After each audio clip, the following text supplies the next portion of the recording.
Sejam bem-vindos e bem-vindas mais uma vez a este nosso segundo encontro, segunda websérie falando sobre o diálogo aberto, o diálogo interreligioso. E temos aqui conosco, representando o judaísmo, o rabino Gerson Wasniewski. Temos também na linha cristã católica, temos o professor Frei Luiz Carlos Suzinho. Temos aqui à minha direita, na área filosófica antropológica, o professor Sérgio Sardi. Temos aqui à minha esquerda a senhora Celeste Alves Nunes, a Ialorixá. E temos aqui também, representando o Espiritismo, o senhor Éder Geraldo Cardoso. Falando sobre o luto com a palavra Rabino, por favor. Prazer novamente estar aqui com vocês, meus caros irmãos. Mais uma vez, um agradecimento para o Grupo Cortel e para todos aqueles que nos acompanham nesta hora. Quando falamos de morte, tem muitos pontos que poderíamos abordar, mas sempre temos que também pensar naquela pessoa que faz parte da família do falecido. Assim como, por um lado, temos que ter respeito pelo falecido, também existe dentro do judaísmo um respeito muito grande pela família do enlutado. E existem costumes muito antigas que nos acompanham até o dia de hoje. Por exemplo, quando logo após que termina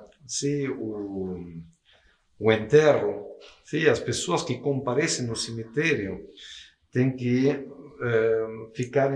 que ficar paradas, criando um corredor para que os enlutados possam sair. Não é aquele momento de estar chegando acima do enlutado, tem que também, por parte das pessoas que acompanham o enterro, existir um respeito e dar um espaço, dar um tempo, dar essa privacidade, porque as pessoas ainda estão comovidas. Não estou dizendo, em tempos normais de ir e abraçar e beijar, claro que tudo isso aí faz bem e é uma força. Mas às vezes as pessoas necessitam esse momento de tranquilidade uma vez que enterraram um ser querido. Então, é muito comum ver um corredor formado pelos convidados que participam do enterro para que a família do enlutado possa sair. Um outro costume que temos dentro da comunidade judaica, antes de deixar o cemitério, é lavar as nossas mãos. Esse ali é um costume que tem a ver com a purificação. A morte representa a impureza e a vida a pureza. Então, uma vez que a gente sai do cemitério, antes mesmo, deve lavar as mãos. Não tem que lavar as mãos quando chega em casa. Na saída do cemitério existe uma pia. Então, esse é o momento de lavar as mãos e de realizar uma purificação. Antigamente, as pessoas velavam e cuidavam e preparavam o corpo, elas mesmas. Não existia o Grupo Cortel. Então, as pessoas mexiam com o corpo e não se tinha uma ideia sobre a causa da morte em muitas oportunidades. Era um vírus, uma bactéria, uma doença transmissível. As pessoas mexiam.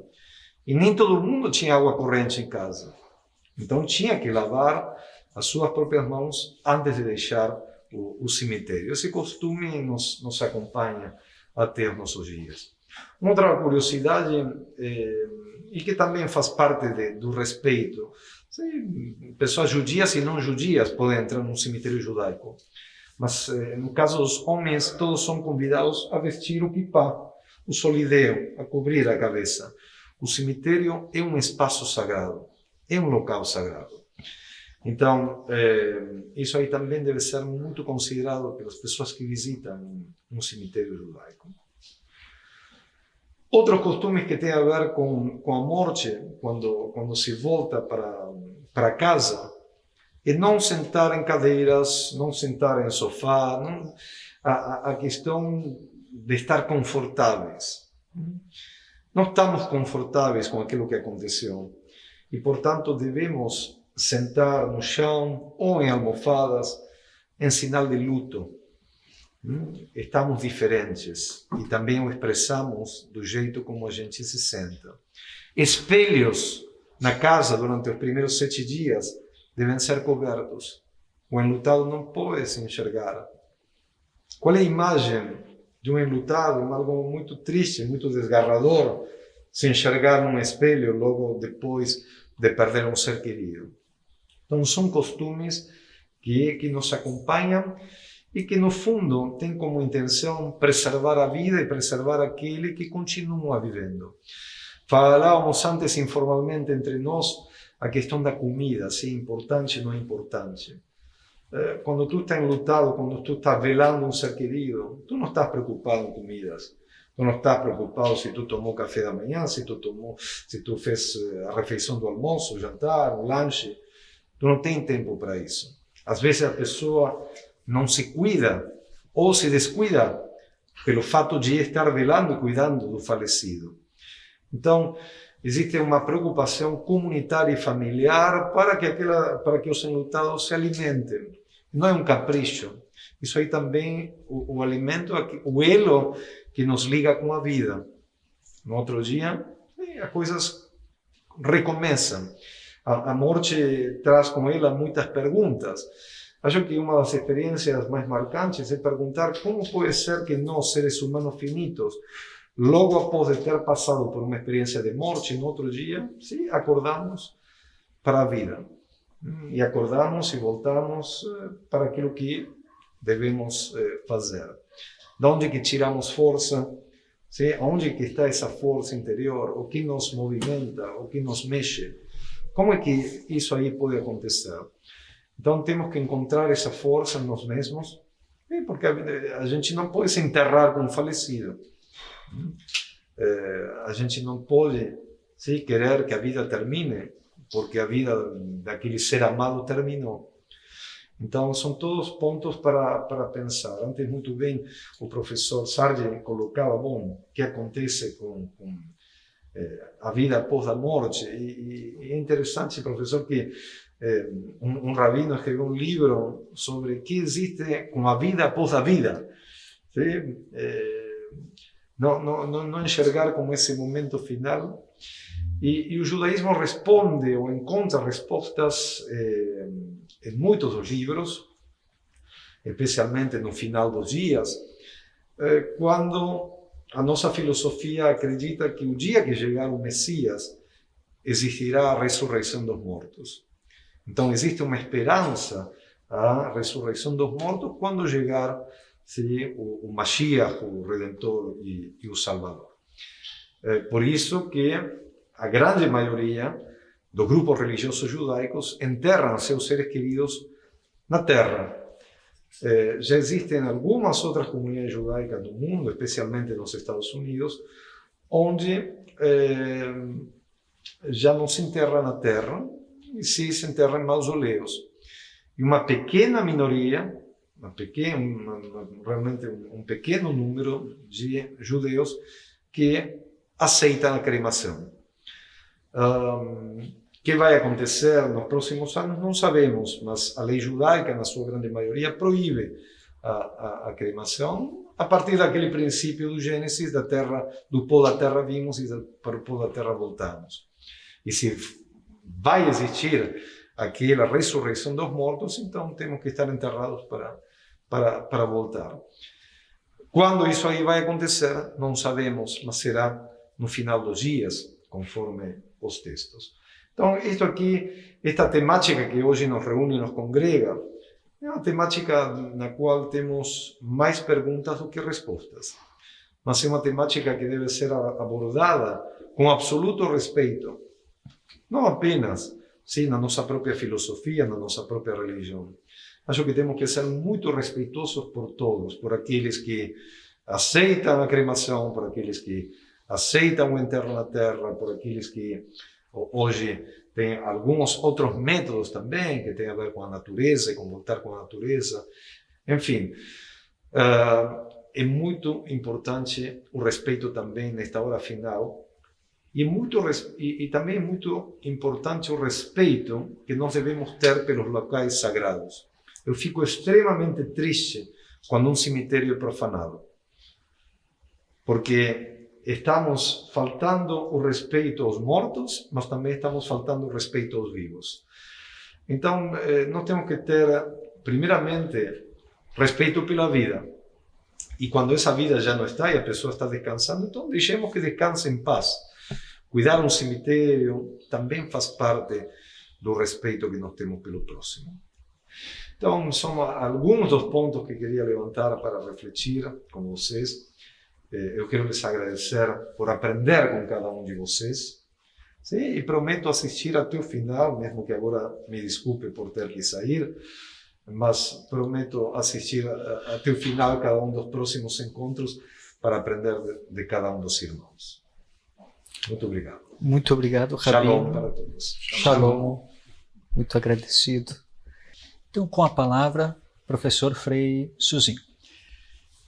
Então, nós estamos falando sobre a elaboração do luto. Há uma questão ligada ao luto, que é o fato de que os vínculos humanos eles se estabelecem através de apegos. Existe, inclusive, uma psicologia especializada na área de apego humano. E esses apegos são abalados na hora do falecimento de uma pessoa com quem a gente tem um vínculo. Então, cria-se dupla necessidade e até contraditória no momento do luto, no momento de elaborar essa perda. Por um lado, a pessoa enlutada, a pessoa que foi tocada pela morte de alguém que ela ama, que ela quer, que ela tem um vínculo forte, sente necessidade de estar sozinha. Portanto, sente necessidade de solidão, sente necessidade de tomar distância, porque é como se a morte da pessoa querida jogasse uma certa distância do cotidiano.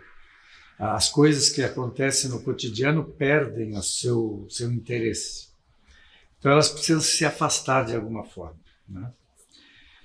Então, essa necessidade de solidão, por outro lado, ela se bate com a necessidade de solidariedade, a necessidade de receber um abraço, a necessidade de ter um ombro para chorar, né? A necessidade de chorar, mas chorar com alguém, inclusive, que chore junto, de partilhar aquela dor e aquela solidão. Por isso que é muito delicado a gente acompanhar uma pessoa enlutada, porque é necessário ter esse equilíbrio entre dar espaço, respeitar o tempo dela para que ela possa devagarinho. E esses são a pedagogia dos rituais, né? Os rituais progressivos, eles ajudam por um lado, conservar essa distância, essa solidão, e, ao mesmo tempo, tem, pelo próprio ritual, uma presença, que às vezes é uma presença simplesmente silenciosa, uma presença que não precisa querer distrair a pessoa daquilo que ela não quer se distrair. Porque não é necessariamente uma viagem, um show, um espetáculo que vai ser o remédio para essa ferida, né? Mas vivê-la aceitando esse processo, esse ritmo. E esses vínculos de apego, eles precisam ser aos pouquinhos transformados, né? Eles precisam ser redistribuídos. A pessoa precisa criar novos vínculos e também precisa ser transformados no sentido mesmo da fé, da esperança, ou seja, da espiritualidade. Na tradição cristã existe, na formação do credo cristão, quando a gente recita o credo, a gente tem um momento em que a gente afirma, creio na comunhão dos santos. E essa expressão, creio na comunhão dos santos, não é simplesmente lá Santo Antônio, São José, São Pedro, São Francisco, é de todos aqueles que estão batizados, aqueles que creem em Cristo, e aqueles de boa vontade, aqueles que, pelo amor, de alguma forma se configuram a Deus. porque Deus é amor, né? Então isso tem uma amplitude muito grande.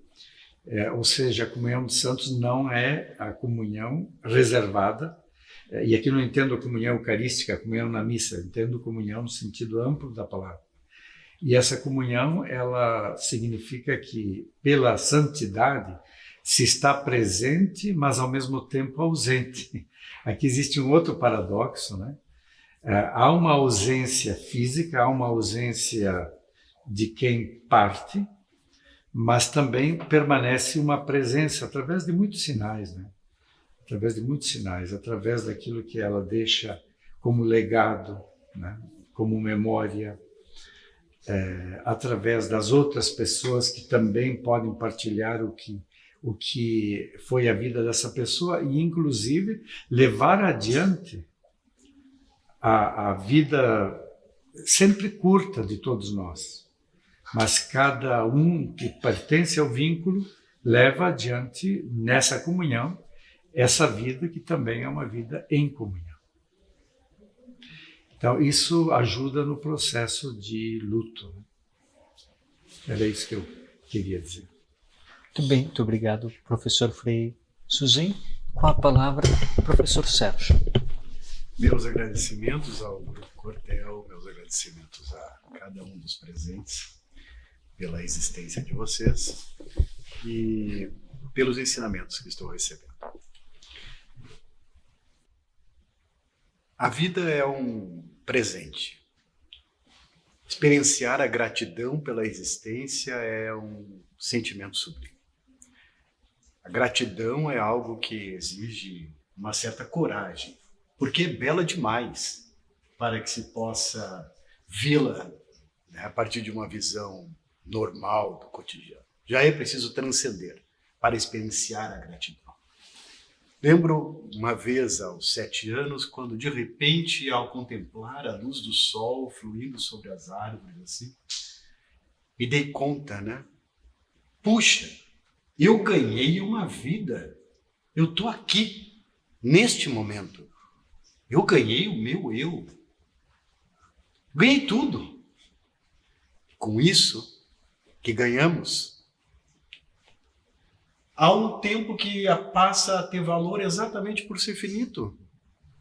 Com isso que ganhamos, há uma contemplação possível de cada aspecto maravilhoso da existência. Para Santo Agostinho, este momento em que estamos vivendo, aqui e agora, é uma imagem da eternidade. É sempre agora. Em qualquer instância do universo, a existência se dá neste presente contínuo, neste permanecer infinito, imagem da eternidade. Então podemos vislumbrar, podemos ter um vestígio da eternidade na nossa própria existência. É uma contemplação interessante, é uma contemplação belíssima. Para Henri Bergson, é um filósofo contemporâneo, algo peculiar na duração, que é como ele chama o tempo, né? É o fato de que, apesar de que a cada instante que tomamos consciência do tempo, esse instante já se esvaiu, e que também ele permanece porque sempre agora, ainda mais, a cada instante do tempo, nunca antes foi agora. É a primeira vez, a marca do momento presente de uma criação contínua. A primeira vez que é agora, eternamente a primeira vez que é agora. Estamos aqui sentados nas nossas cadeiras, observando a criação do universo, nesse exato momento. Uma outra via, além dessa, da contemplação do mundo e da integração e da reintegração com a suprema beleza da existência e com a gratidão, há também a via da compaixão, de nos darmos conta que a vida continua e que a morte de alguém nos lança em um compromisso com quem está vivo. Lembro quando do falecimento da minha irmã, do meu pai, da minha mãe, que agora os guardava com tanto carinho no meu coração e passava a perceber algo que vai faltar no universo eternamente, né? Essa presença dessas pessoas. Saudade eterna, uma categoria especial de saudade. E tornar isso, transformar isso numa energia para que meus netos, minha filha e todas as pessoas que eu amo pudessem ter um futuro digno, pudessem viver as suas vidas com sentido também. Fazer do amor um alimento de superação, fazer da compaixão um alimento de superação. Você tem um papel. Quem ama não desiste. Quem ama de verdade, um amor que não é egoísta, não se mata também. E isso é algo relevante, porque você vai, em algum momento, perceber que valeu a pena, vai se sentir bem consigo mesmo por ter enfrentado os desafios que a vida lhe apresentou. E esse sentir-se bem é por si só a grande recompensa. Ligar-se com o mundo, com o universo, com essa fonte geradora de tudo que nos perpassa, com aquilo ao qual damos o nome de Deus, mas que está além de qualquer denominação. Ligarmos-nos com os outros seres humanos, percebermos que há algo neste mundo que somente a você, como diria Viktor Frankl, somente a você cabe fazer. Então, o que é que existe neste mundo que só você unicamente pode fazer? E você vai fazer falta se não estiver aqui para fazer isso. Fazer com que a vida de quem se foi se torne parte de você mesmo. Fazer da tua própria existência, do teu corpo, a igreja, um lugar de congregação com todos os seres humanos, lugar de revelação e de acolhida do sagrado, para que então na tua existência possa se dizer que há uma possibilidade única da humanidade que se expressou na tua própria vida. E isso é também experimentar um pouco da eternidade. Muito obrigado. Muito obrigado, professor Sérgio. Com a palavra a senhora Celeste e a Orixá. Bom, mais uma vez, gratidão a todos vocês que estou tendo aulas aqui. Agradeço mais uma vez o grupo, o Cortel. A morte é algo assim, realmente, como o professor expôs ali, no meu caso, numa função, falando não exatamente na minha pessoa, mas já falando, a matriz africana nós criamos, para nós, é uma família. Mas é uma família daqueles assim que a gente orienta, se fica doente, Deus do chazinho. Então, quando um babalorixá ou Ialorixá morre, tá, aquele esteio, aquele dicionário se perdeu. E aqueles filhos da casa, eles ficam perdidos, desamparados. Então, nós precisamos ter, primeiramente, fé, amor, porque nós precisamos amparar esses irmãos que ficaram órfãos dessa casa, desse babalorixá ou Ialorixá. Até para eles não se perderem. Então, assim, é bastante triste, porque tem alguns, não é todos, tem aqueles filhos independentes e tem aqueles dependentes. Aqueles que todos os dias têm que dizer assim, eles chamam, mãe, como é que a senhora está? Pai, como é que o senhor está? Eles precisam ouvir a nossa voz. Dão boa noite e ainda reclamam quando nós não damos. Então, quando, além de se perder uma enciclopédia, um pai de santo antigo, tem essa família que precisa ser amparada, que o senhor expôs, porque ela precisa que alguém, aí o que nós esperamos? Que um filho da casa preparado acolha esses, ou então um irmão, para que eles não se percam, porque alguns eles têm problemas de saúde, outros por envolvimento com drogas, para que eles não se percam de novo. Então essas ovelhinhas a gente tem que manter elas na linha. E sempre a base é a fé. A fé em Deus, em Jesus. Os orixás para nós são nossos anjos de guarda que Deus para nós nos enviou para cuidar de nosso dia a dia. Então, nós cremos em Deus, em Jesus e nos orixás, que é o que nos ampara, porque Deus é único, ele tem uma multidão para ele cuidar. Então ele olha por todos, mas tem coisas tipo assim, não, vai por aqui, meu filho.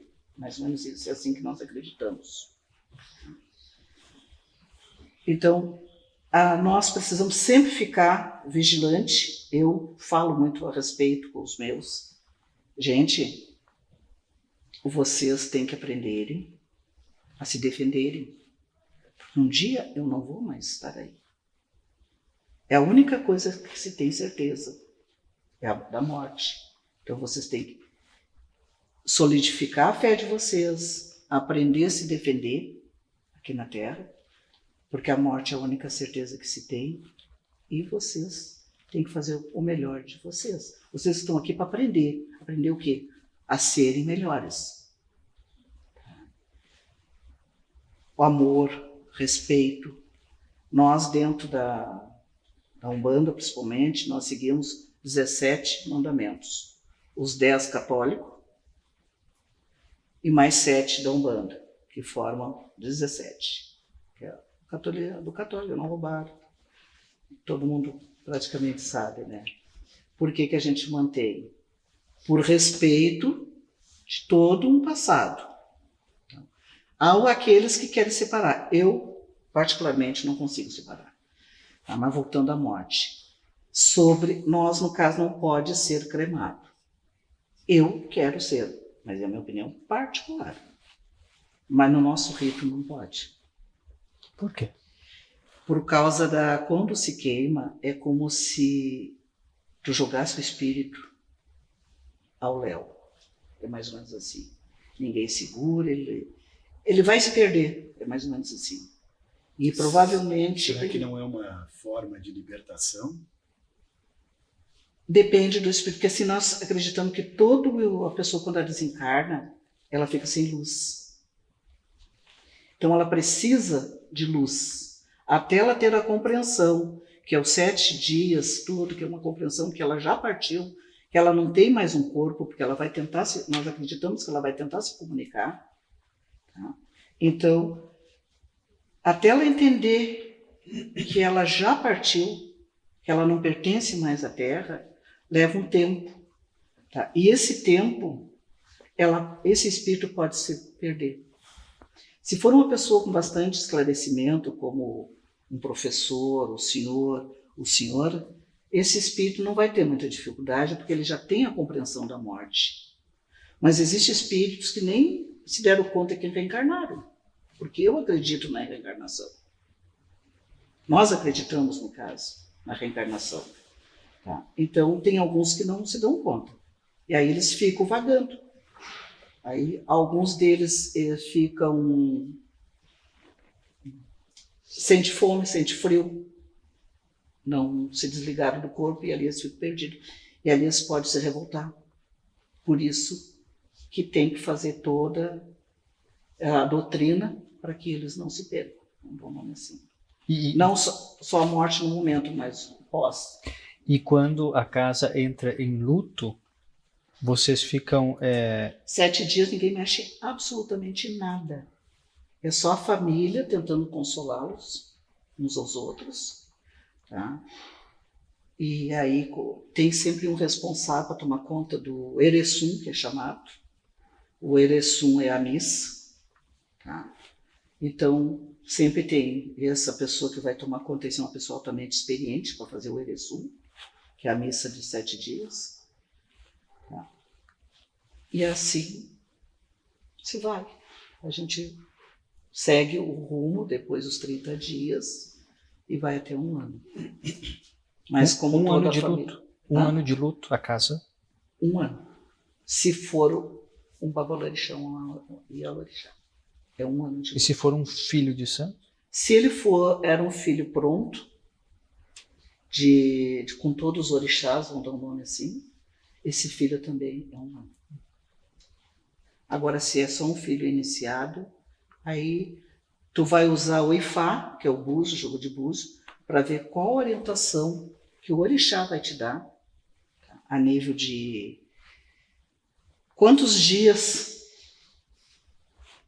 tem que fazer o luto em relação àquele filho que tinha aquele tipo de obrigação. Aí o orixá é que vai te coordenar, te dar orientação.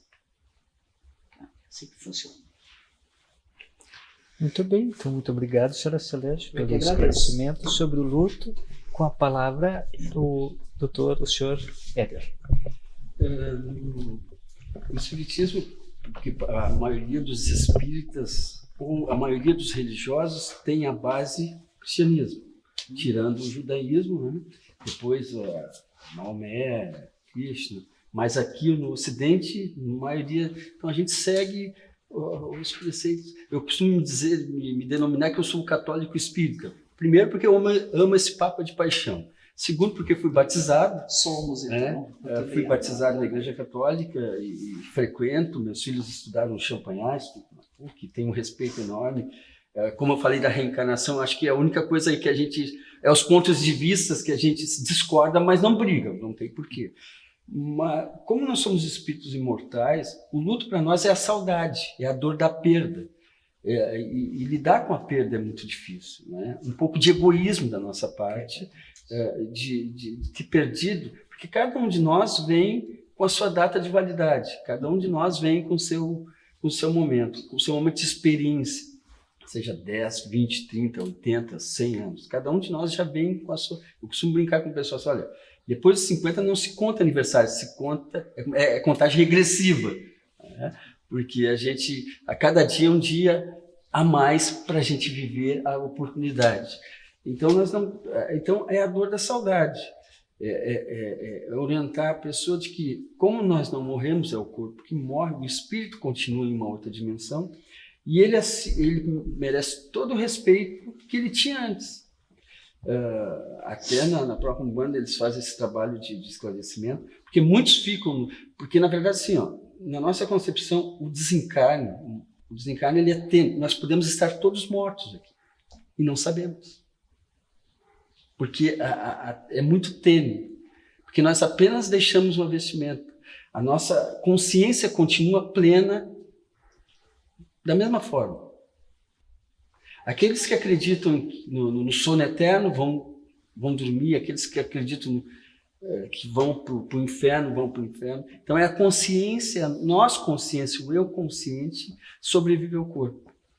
Então esse respeito, tanto a pessoa que se foi como a pessoa que ficou. Então quando a gente atende uma pessoa que vem enlutada, é sempre esclarecer, não, você não perdeu, porque o pensamento é o combustível, é a comunicação do universo. Deus se comunica com nós através do pensamento, porque nós estamos em Deus, no Criador. Então, apenas essa pessoa foi viajar. Ou ela voltou para o país que ela morava, para o lugar que ela morava. Você vai continuar se conectando com ela. Não houve a perda, não houve o rompimento. Porque os laços de família se fortalecem com a reencarnação. E quanto que a gente acreditando que a morte é o final de tudo, se perde isso. Então nós somos uma família humana, então nós continuamos. E essa crença de que nos conforta de saber que vamos nos amigo, um dia a gente vai se encontrar, né? Uma música é bem clara sobre isso. Um dia nós nos reencontraremos e vamos trilhar caminhos novamente. E aí que a gente entra na justiça divina. Vamos de novo nos conectar. Então o luto, na verdade, é a saudade que precisa ser cultivada pela pessoa, não com revolta. O choro de saudade ele é divino. o choro de revolta ele machuca, né? Porque tudo aquilo que, que nós produzimos dentro de nós, mágoa, egoísmo, ódio, rancor, tudo isso primeiro nos envenena, né? Então, quando se fala em respeito, é isso. É respeitar aquela pessoa que foi, que ela passou o momento dela, de experiência dela, e a gente continua. E ela, onde estiver, na outra dimensão, ela vai estar em contato conosco permanente através do pensamento. Então, os nossos pensamentos, aquela pessoa assim que desencarnou, meu Deus, eu não posso viver mais sem aquela pessoa, eu vou morrer, como falou, porque eu não quero mais. Aquilo está prendendo aquela pessoa. Ou, por exemplo, uma mãe que desencarnou e os filhos ficam chorando pela falta da mãe. Ela não vai conseguir seguir a trajetória dela. Então, a saudade ela tem que ser muito bem cultivada, muito bem orientada para que a pessoa chore sim de saudade, mas que irradia sempre bons pensamentos, as missas, porque no Espiritismo a gente segue todo, como é que se diz? O ritual, né? Tem a missa de 7º dia, se faz, você vai na missa de 7º dia, está cheio de espírita lá, porque onde se respeita isso. Porque para o espírita, porque às vezes numa família espírita nem todos são espírita, são católicos, são evangélicos, então se respeita, se faz esse tipo de movimento para que a pessoa se sinta acolhida aonde ela estiver. E aquela pessoa que ficou também se sinta fortalecida de que aquela pessoa está bem, sempre com esse pensamento que aquela pessoa ela está muito bem, que ela está ao lado do Cristo, que ela está sendo encaminhada, orientada pelos santos, pelos seus guias, pelos seus mentores, pelos seus anjos de guarda. Então é nesse sentido que a gente tem que pensar, a morte não é o fim de tudo. Na verdade, é só uma passagem, é o retorno à casa do Pai. Quer dizer que aquela ideia de que do pó vieste ao pó retornarás, tem não na palavra pó a palavra forte, mas na palavra retornarás. Retornar. Porque, na verdade, o material... Porque nós somos materialistas, porque nós estamos no mundo material. Então, isso é muito forte, essa questão do material. Quando se fala em ressurreição, que foi explicado, se Deus é Deus, ele não vai contra as suas leis. Então, no momento que se desagrega as moléculas, né, não, como falou o Rabino, que vamos voltar todos, vai ressuscitar todo mundo, respeito, se respeita, porque é a crença de cada um, mas como a gente se baseia muito na ciência, biologicamente, cientificamente, é impossível voltar à vida um corpo que já se desagregou. Ah, mas Deus pode, mas daí ele vai estar se contrariando. Mas é uma questão de ponto de vista. Mas o corpo é o agradecimento ao corpo de ter, né, de ter sido usado como minha morada nesse período que eu estive, agradecer ao corpo por ter me aguentado ali, porque, como eu disse, nós somos espíritos eternos, livres, presos agora nesse corpo físico. A gente fala muito, pessoal, você não tem um espírito, você é um espírito que está num corpo. Então, no momento que você deixa isso, agradece e segue em frente. E aqueles que ficaram, continuar vibrando em prol daquelas pessoas que se foram. A cremação seria uma libertação. Existe pontos de vista dentro da própria doutrina espírita, como existe, como falou, mas a cremação nada envolve, porque é a carne, é a matéria que vai se desagregar. Porque, na verdade, nada se perde, tudo se transforma no universo, né? Queimou um papel, você queimou um papel, o papel não desapareceu, o papel desapareceu, mas as moléculas continuam no todo universal, assim como o corpo físico. Então, o Chico Xavier era contra a cremação, ele não queria saber de cremação, ele era um mentor que a gente segue muito, mas é o respeito a cada um, né? Se eu tanto faz se for ser cremado ou não ser queimado, eu brinco muito, eu não vou nem no meu velório. Quero seguir adiante, vamos embora. Eu digo, eu só vou no meu. Eu já digo, só vou no meu. É isso. Mas eu digo isso, só que eu uso outro exemplo, né? Lá no Leilê, né? Eu digo que assim, ó, é como se fosse a roupa. O corpo, a carne, é uma roupa. O espírito é assim. Então, a carne é a roupa do espírito. É assim que eu especifico para eles entenderem. Por que eu faço isso? Devido a, às vezes, pouca cultura. Então, para não se apegar também ao corpo, né? Então, eu sempre uso esses exemplos assim que o senhor usou, né? Interessante. A gente tem que valorizar o corpo, cuidar do corpo, porque ele é o nosso veículo, né? De manifestação, de vida, mas a gente tem que cuidar do corpo, porque é importante. Porque eu sou espiritualista, agora não vou cuidar do corpo. O que é isso? Né? Na verdade, a gente diz assim, martiriza o espírito, não o corpo. O corpo não tem nada a ver com isso.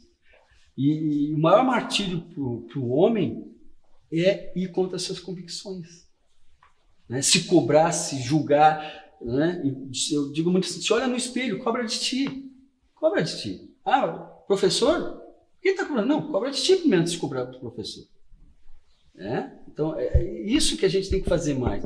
E o conhecimento, ele só serve se a gente aplicar. Não adianta eu saber tudo de espiritismo, tudo de judaísmo, tudo de cristianismo, e isso não me tornar uma pessoa melhor.